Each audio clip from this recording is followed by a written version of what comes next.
Now we're okay. All right. Happy trails to you until we meet again. Happy trails to you. I'm glad that, that's right. I'm glad that St. Elizabeth is my friend, and all the nurses and all the aides and doctors, including Dr. K from Greece.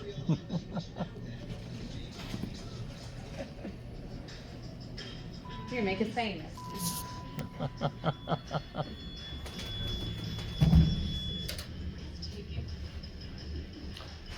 Nice ride.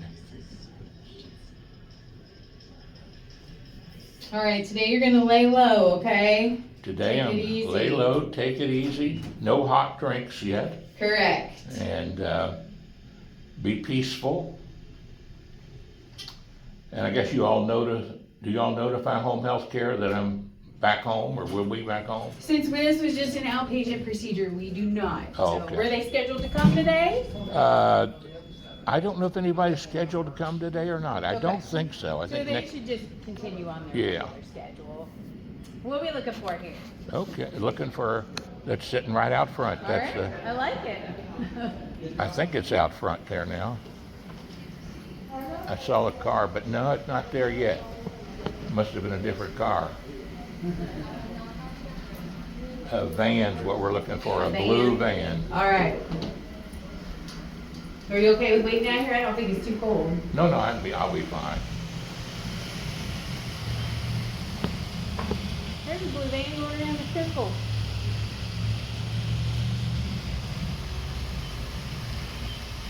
Blue Toyota van.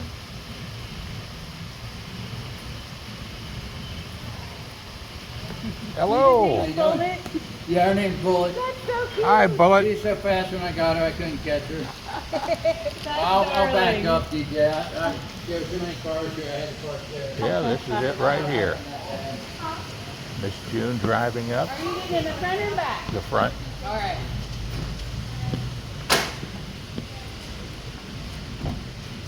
And I'll be back. Back home again. He's already reiterated the instructions. He's going to go home and take it easy.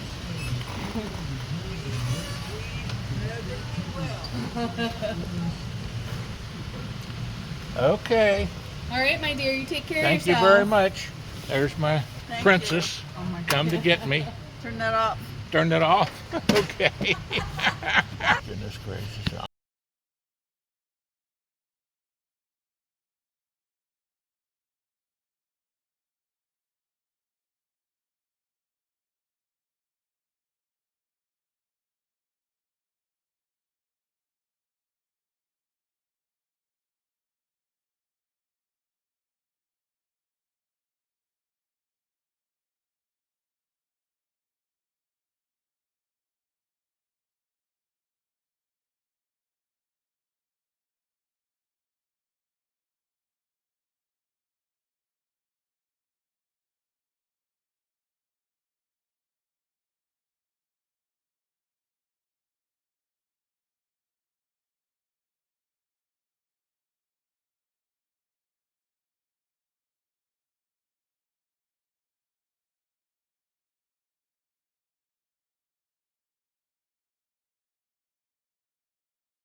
It's another half hour of unleashing God's truth, one verse at a time, on Grace to You.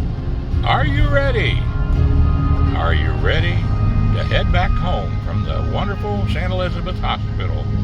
And Dr. What's his name, June? Kossidas. Dr. K, I call him.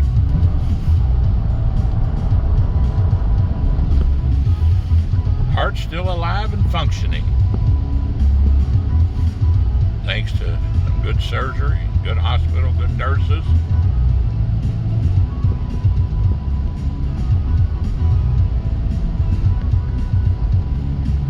Headed back to Independence. We'll soon see our great American flag.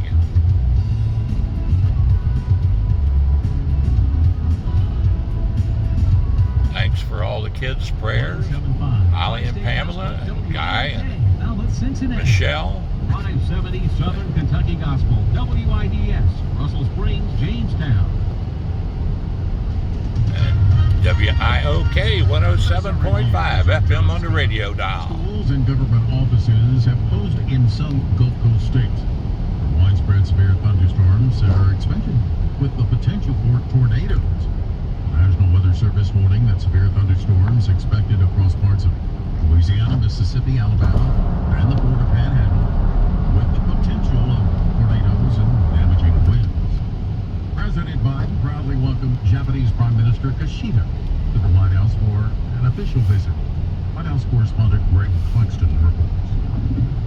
The President and First Lady received the Japanese Prime Minister and his wife during a pop-filled arrival ceremony on the White House South Lawn. The alliance between Japan and the United States is the cornerstone of peace, security, prosperity in the Indo-Pacific and around the world. Koshida noted that D.C.'s famous cherry trees, which were a gift more than a century ago, symbolize the friendship between the U.S. and Japan. Greg Cluxton, Washington. Also at SRNews.com, Arizona Supreme Court says the near total ban on abortions won't begin for at least 2 weeks. Good, they got the big flag out again. Good. They'll continue to Glad to provide see that. Up to 15 weeks into pregnancy for a short period of time. The law provides no exceptions for rape or incest, allows abortions only if the mother's life is in jeopardy, and orders prosecution for anyone helping a pregnant woman with an illegal abortion. I'm Julie Walker. And consumer inflation remained persistently high last month.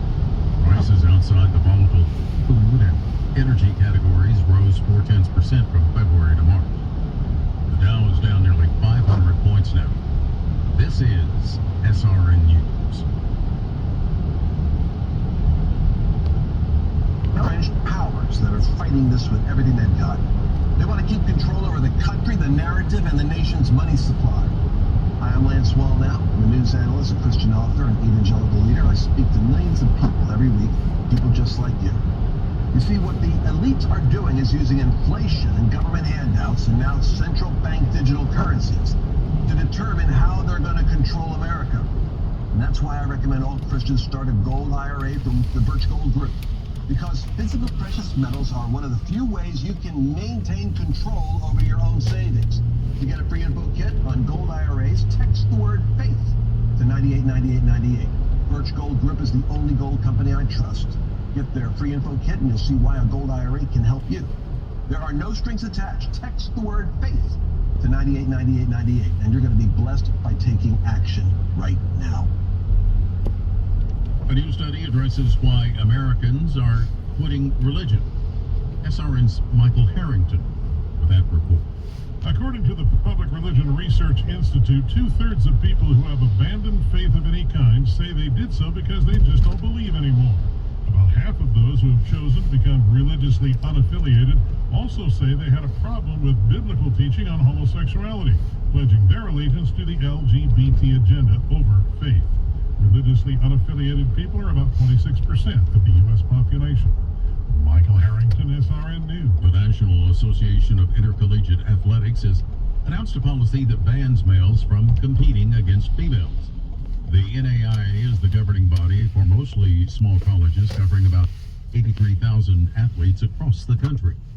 The league's Council of Presidents approved the policy with a unanimous vote. This is Fantastic. I'm glad they did.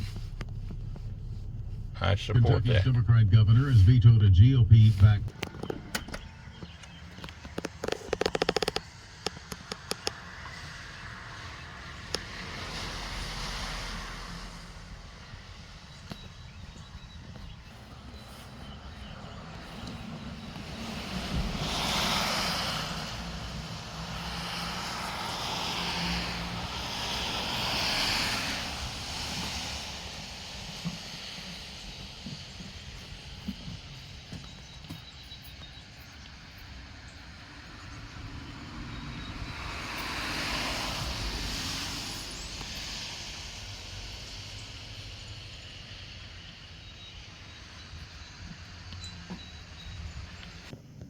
back home from hospital. Dr. Kossidas, Dr. K we call him, from Greece, over here working at St. Elizabeth's Hospital with all these wonderful other folks from St. Elizabeth who were great help to me today, this morning, for my cardiovascular incursion. And Dr. Jones, anesthesiologist, Dr. Nurse Natalie, Alex the nurse, Kelly nurse assistant, Hope nurse, and Marea, Christina, and let's see who else we have here.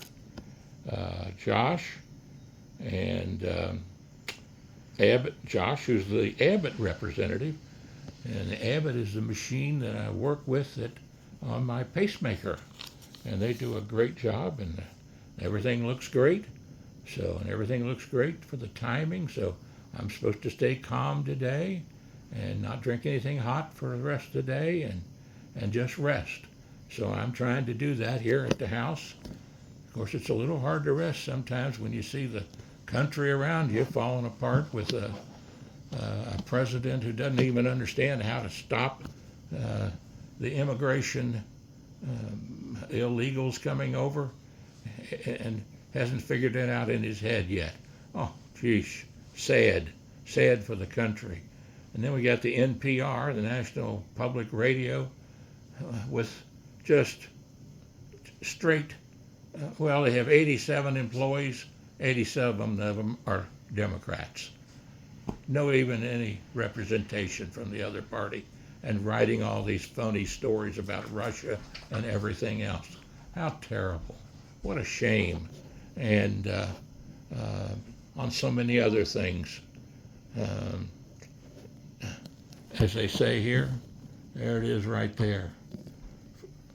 I've been at the NPR for so many years, and the gentleman comes out after 20-some years and explains how terrible the bias is in favor of liberalism in our country.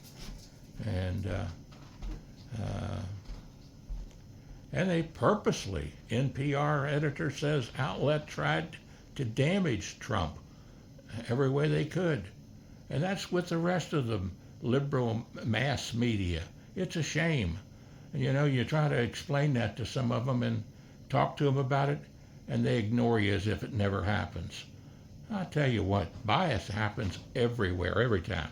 I was a Democrat most of my life, and a Republican the last part. Part of it is just a strain old independent, And I try to show both sides on issues, but then I give my opinion about who I'm for. But it's ridiculous what they have done with this taxpayer-funded radio station. Terrible, terrible. But they're not alone. It's in the nation. It's what's caused the problem. But the American people have woken up and realized that, hey, the 4 years under Trump were good years in many, many ways. The 3 years under Biden, then we've fallen apart. Look at the gas prices. Look at the food prices. Look at the people laid off in their jobs. Look at the jobs that are lost. And where are they getting all these immigrants coming in here? We don't know. With the drugs, millions and millions of drugs, goodness gracious, shakes alive. I tell you what. So I hope you get a little look at this and can understand why I'm griping this morning and what's happening in America and the shame of it all.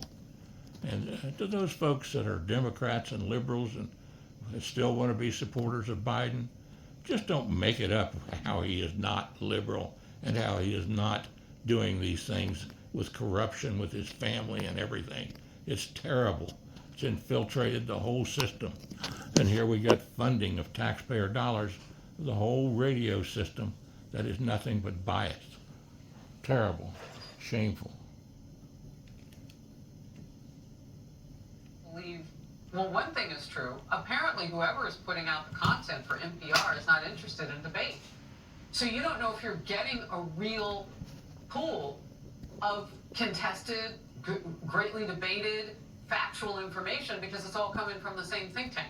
It's all coming from the same people who think alike, probably have the same value system. And look, if you're going to church, that's one thing, but NPR is not supposed to be a church. It's not supposed to be a worship hall. It's supposed to be where all ideas are debated, where all facts are collected and presented. So I worry about those Democrat voters. There may be a reason why some of them see things the way they do, because their pool of information is polluted and not, they haven't sifted out the stuff that's not true. Very much so, Kara. This was eye-opening in his piece. He said this, the laptop, talking about the Hunter Biden laptop, was newsworthy, but the timeless journalistic instinct of following a hot story lead was being squelched. Listen to this part. During a meeting with colleagues, I listened as one of NPR's best and most fair-minded journalists said it was good we weren't following the laptop story because it could help Trump. These are journalists. And this is the problem with an ideological monopoly on the information environment. And that is what we saw, by and large, in the 2020 election with big tech, with media for the most part, with the exception of networks like this one. You look at what was happening on Twitter. Remember the links to the New York Post stories? They were blocked from people DMing right them. here. Yeah, exactly. And so that's what happens when they have that ideological monopoly. I'll say it again, on the information. And that's the reason that election was rigged. And it was rigged. And shame on you people that keep insisting that it wasn't. It was stolen by the media, by big money, and by lies. All of the information at hand. And Juan Williams, who used to work at NPR, I want you to take a listen to his assessment of the story. It's fascinating. Not only did they fire me, they called me a psycho. I mean, they said horrible things about me quite publicly.